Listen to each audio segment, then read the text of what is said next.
Hello friends, ഞാൻ ഷീബ ടെസി. എൻ്റെ പുതിയൊരു വീഡിയോയിലേക്ക് എല്ലാവർക്കും സ്വാഗതം.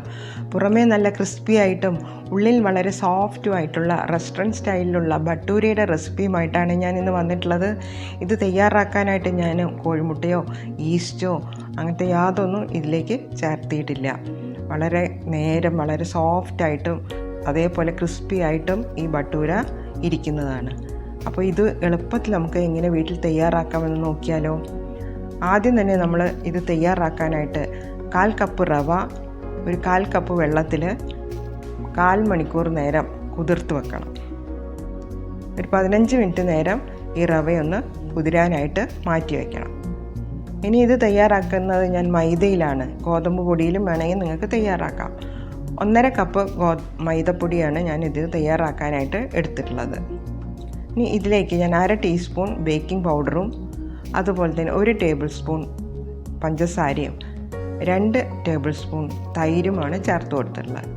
ഇനി 2 ടീസ്പൂൺ വെജിറ്റബിൾ ഓയിലും കൂടെ ഇട്ട് കൊടുത്ത് ആവശ്യത്തിന് ഉപ്പും കൂടെ ചേർത്ത് ഇത് സ്പാറ്റില വെച്ചോ സ്പൂൺ വെച്ചോ നന്നായിട്ട് ആ പൊടിയിൽ മിക്സ് ചെയ്തെടുക്കണം. അപ്പോഴേക്കും കുതിർത്ത് വെച്ച ആ റവ നമുക്ക് ഇതിൽ ചേർത്ത് കൊടുക്കാം. ആ വെള്ളത്തോടൊപ്പം തന്നെ ഈ പൊടിയിലേക്ക് ഇട്ട് കൊടുത്ത് കൈ വെച്ച് നല്ല സോഫ്റ്റായിട്ട് കുഴച്ചെടുക്കണം. നമ്മൾ ചപ്പാത്തിക്കെല്ലാം കുഴച്ചെടുക്കുന്നത് പോലെ വേണം ഇത് കുഴച്ചെടുക്കാൻ. എത്രത്തോളം നമ്മൾ ഇത് സ്മൂത്തായി കുഴയ്ക്കുന്നു അത്രത്തോളം ഭട്ടൂരയും സ്മൂത്തായിരിക്കും. ഇനി ഇത് കുഴച്ച ശേഷം ഇത് ഡ്രൈ ആയി പോകാതിരിക്കാൻ വേണ്ടിയിട്ട് അല്പം കൂടെ വെജിറ്റബിൾ ഓയിൽ അതിൻ്റെ മുകളിൽ തേച്ച് കൊടുക്കണം. ഇങ്ങനെ എല്ലാ ഭാഗത്തും എണ്ണ പുരട്ടിയ ശേഷം ഏകദേശം 1 മണിക്കൂർ നേരം ഇത് മൂടി വയ്ക്കണം. അതിന് ശേഷമാണ് നമ്മൾ ഭട്ടൂര തയ്യാറാക്കുന്നത്. 1 മണിക്കൂർ കഴിഞ്ഞാൽ നമുക്ക് ഇതിൽ നിന്നും ഓരോ ഉരുളകളായിട്ടെടുത്ത് കയ്യിൽ അല്പം എണ്ണ തൂത്തിട്ട് ചപ്പാത്തിക്ക് അല്ലെങ്കിൽ പൂരിക്കെല്ലാം പരത്തുന്ന പോലെ നമ്മൾ പരത്തിയെടുക്കാം. ഞാൻ അല്പം മൈദപ്പൊടി തൂവിയിട്ട് തന്നെയാണ് ഇത് പരത്തിയെടുത്തിട്ടുള്ളത്. നിങ്ങൾക്ക് എണ്ണ തൂവിയിട്ട് പരത്തിയെടുക്കാൻ കഴിയുമെങ്കിൽ അങ്ങനെയും പരത്തിയെടുക്കാം. റൗണ്ടിലോ ഓവൽ ഷേപ്പിലോ ഏത് ഷേപ്പിൽ വേണമെങ്കിലും നമുക്ക് പരത്തിയെടുക്കാം. ഇനി നല്ല പോലെ ചൂടായ എണ്ണയിലേക്കിട്ട് നമ്മൾ 2 വശവും മുരിയിച്ചെടുക്കണം. ഇതുപോലെ നല്ല ബോൾ പോലെ ഇത് വീർത്ത് വരും. വളരെ നല്ല ടേസ്റ്റാണ്.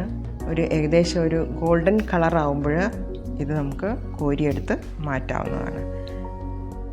ഇതിൻ്റെ കൂടെ കടലക്കറിയാണ് ഞാൻ ഉണ്ടാക്കിയത്. നിങ്ങൾക്ക് ഇഷ്ടമുള്ള ഏത് സൈഡ് ഡിഷും ഇതിന് നിങ്ങൾക്ക് ഉപയോഗിക്കാവുന്നതാണ്. അങ്ങനെ ഇവിടെ ഞാൻ എല്ലാ ഭട്ടൂരകളും ഇതുപോലെ ഫ്രൈ ചെയ്തെടുത്തിട്ടുണ്ട്.